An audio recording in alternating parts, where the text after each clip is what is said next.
Saatnya berpetualangan, datang ke Taman Pelangi.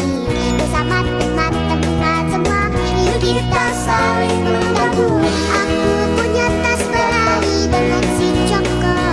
Bergegaslah ayo berpetualang. Saatnya Halo teman-teman semuanya, di sini saya Nur Elija akan membawakan materi tentang teori psikoanalisis oleh Sigmund Freud. Silakan disimak teman-teman. Sigmund Freud adalah pendiri psikoanalisis, sebuah metode untuk memahami pikiran manusia melalui analisis alam bawah sadar. Ia menciptakan konsep id, ego, superego, dan teori perkembangan psikoseksual yang menekankan pentingnya pengalaman masa kecil. Freud dikenal karena metode asosiasi bebas dan studi tentang mimpi. Selanjutnya, hakikat manusia menurut psikoanalisis.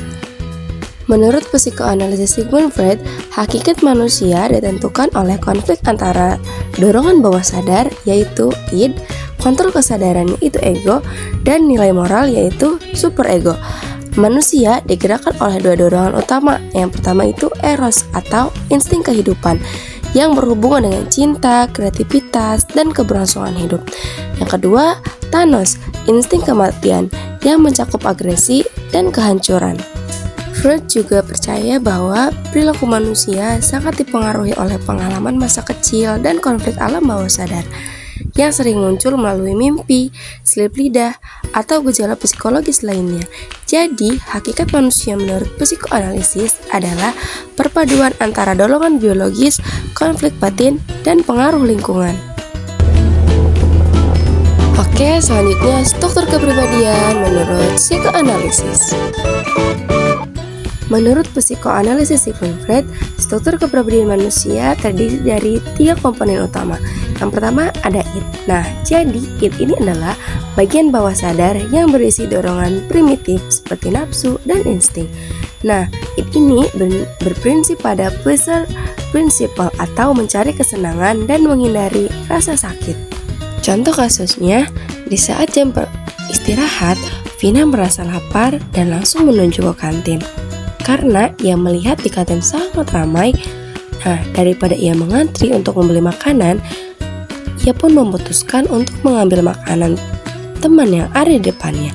Nah, dari kasus tersebut, kita dapat melihat bahwa id bekerja hanya untuk kesenangan, mencari kepuasan secara instan terhadap keinginan dan kebutuhan manusia. Nah, yang kedua itu ada ego, bagian sadar yang berfungsi sebagai pengendalian antara id dan realitas. Nah, ego ini berprinsip pada reality principle, menyesuaikan keinginan dengan situasi yang nyata.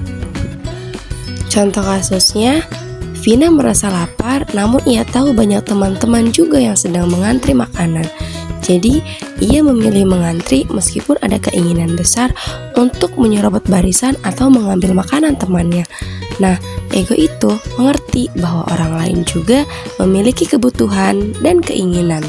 Nah, yang terakhir itu ada superego, bagian moral yang berisi nilai-nilai norma dan sosial, berfungsi untuk mengontrol impuls id sesuai dengan standar moral. Contoh kasusnya, Vina ingin sekali mencuri uang milik temannya.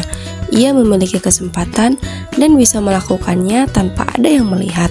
Namun, Vina mengerti bahwa mencuri itu adalah perbuatan yang salah, dan Vina pun memutuskan untuk tidak mencuri apapun milik temannya.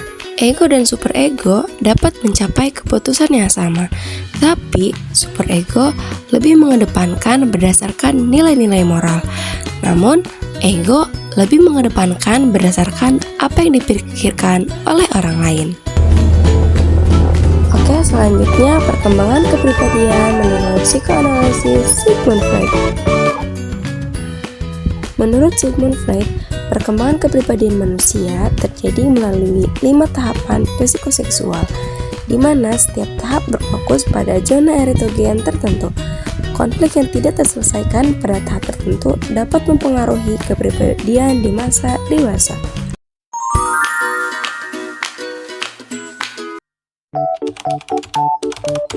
Oke,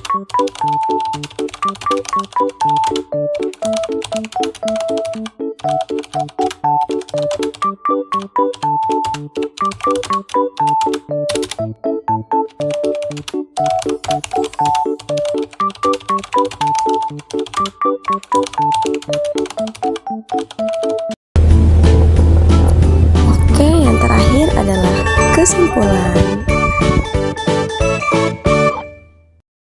Manusia, menurut Sigmund Freud, digerakkan oleh konflik antara dorongan bawah sadar, nilai moral, dan realitas.